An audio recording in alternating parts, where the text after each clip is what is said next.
Elles sont d'importance capitale dans la quête du Togo de disposer de données précises à mettre dans le document de stratégie nationale de la préparation à la réduction des émissions dues à la déforestation et à la dégradation des forêts REDD+. Elles, ce sont les deux études, à savoir l'étude sur l'utilisation des terres et les options stratégiques futures pour l'aménagement du territoire au Togo et celle sur les causes et conséquences de la déforestation et de la dégradation des axes d'intervention appropriés, dont les résultats sont soumis à validation ces 19 et 20 mars 2018 à Lomé. Autrement dit, elles nous permettent d'identifier les principales causes et les causes secondaires de la déforestation ainsi que leurs conséquences. De la connaissance de ces causes, nous allons bâtir des options stratégiques pour inverser la tendance, c'est-à-dire pour améliorer la couverture forestière du Togo. Mais dans l'amélioration de cette couverture forestière du Togo, il est nécessaire que les investissements qui vont se faire et qui portent sur le territoire, c'est-à-dire le sol, qu'on sache comment planifier notre terroir pour mieux répondre à ces objectifs primordiaux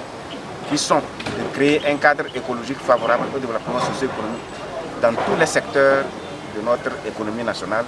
mais également de créer des conditions de vie et sociales pour les populations togolaises. Les experts à cet atelier sont donc invités à arriver à un consensus sur les conclusions des 10 études, notamment les principales causes de déforestation et de dégradation des forêts au niveau régional et national, et aussi les axes d'intervention et les options stratégiques appropriées pour gérer durablement les ressources forestières. Au Togo, malgré la panoplie de politiques, programmes et projets mis en place ces dernières années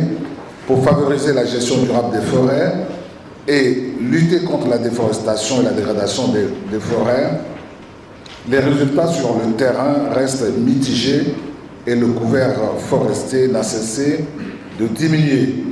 pour atteindre un niveau critique à ce jour. Nous restons convaincus que vos apports et contributions permettront l'amélioration du contenu des deux rapports et baliseront la voie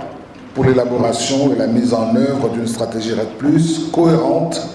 efficace et acceptée par tous et qui mette les ressources forestières au service du développement économique et social du Togo. Il s'agit pour le Togo, à travers ses efforts, de réduire considérablement son taux de déforestation qui était de 5,1% en 2010 et passé de 24,24% de couverture forestière à 30% à l'horizon 2050. La Banque mondiale, l'Allemagne et le Fonds de partenariat pour le carbone forestier sont les principaux partenaires techniques et financiers qui accompagnent la REDD+ au Togo.